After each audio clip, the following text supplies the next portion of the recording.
Welcome to ராஹோ. நானும் இன்றைக்கி இந்த வீடியோவில் என்ன பார்க்க போகிறோம் பார்த்தீங்கன்னா, கள்ளழகர் வந்து ஆற்றில் இறங்கும் வைபவம்.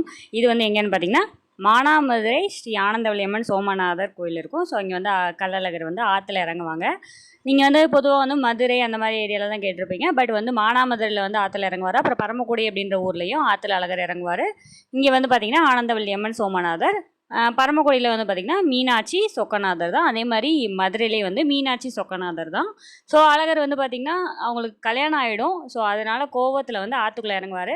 ஸோ அவங்களுக்கு இறங்கும் போது அவங்களுக்கு இந்த தண்ணியெல்லாம் வந்துட்டு அவரை குளிர வைக்கிறதுக்காக அந்த மாலை போட்டிருப்பாங்க.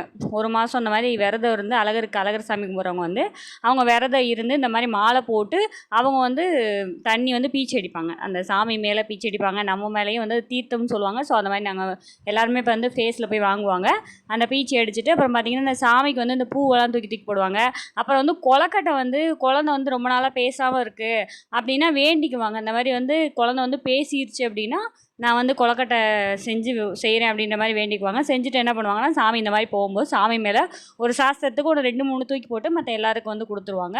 அப்புறம் வந்து பார்த்திங்கன்னா அன்னதானம், மோர் பந்தல், இந்த மாதிரி நீர் மோர், இந்த மாதிரி எல்லாமே வந்து சர்பத், இந்த மாதிரி எல்லாமே கொடுத்துட்டே இருப்பாங்க.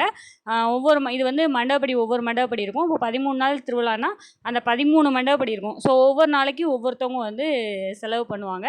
அந்த மாதிரி தான் ஒவ்வொரு மண்டபப்படிக்கும் சாமிக்கு போய் அந்த மாலை மாற்றுறது, அந்தந்த மண்டபப்படிக்காரங்க வந்து இந்த பட்டு இந்த மாதிரிலாம் கொடுப்பாங்க. அப்புறம் வந்து அந்த மண்டபப்படிக்காரங்க ஒரு 200 மெம்பர் இருக்காங்கன்னா 200 மெம்பரும் வந்து பார்த்திங்கன்னா தேங்காய் பழத்தட்டு கொண்டு வந்தால் இங்கே ஃபுல்லாக பரப்பியிருப்பாங்க.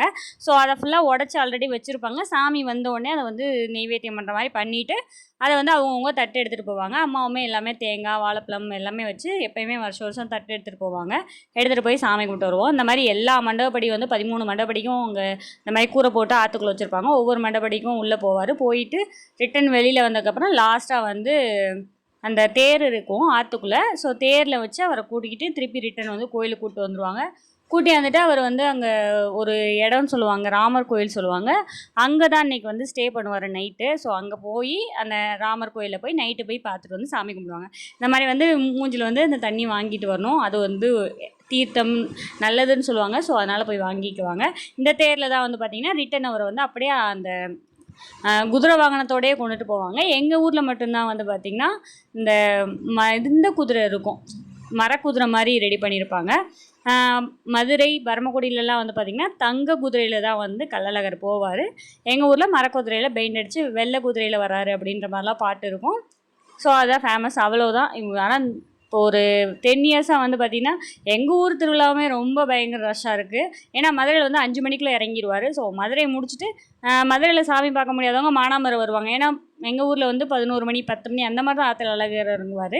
பட் இப்போல்லாம் வந்து பார்த்திங்கன்னா போன வருஷமும் வந்து 8 மணிக்குள்ளே இறங்கிட்டார். இந்த வருஷம் 7 மணிக்குள்ளே இறங்கிட்டார். ஸோ எங்கள் ஊர்லேயும் சீக்கிரமாக இறங்க ஆரம்பிச்சிட்டாரு.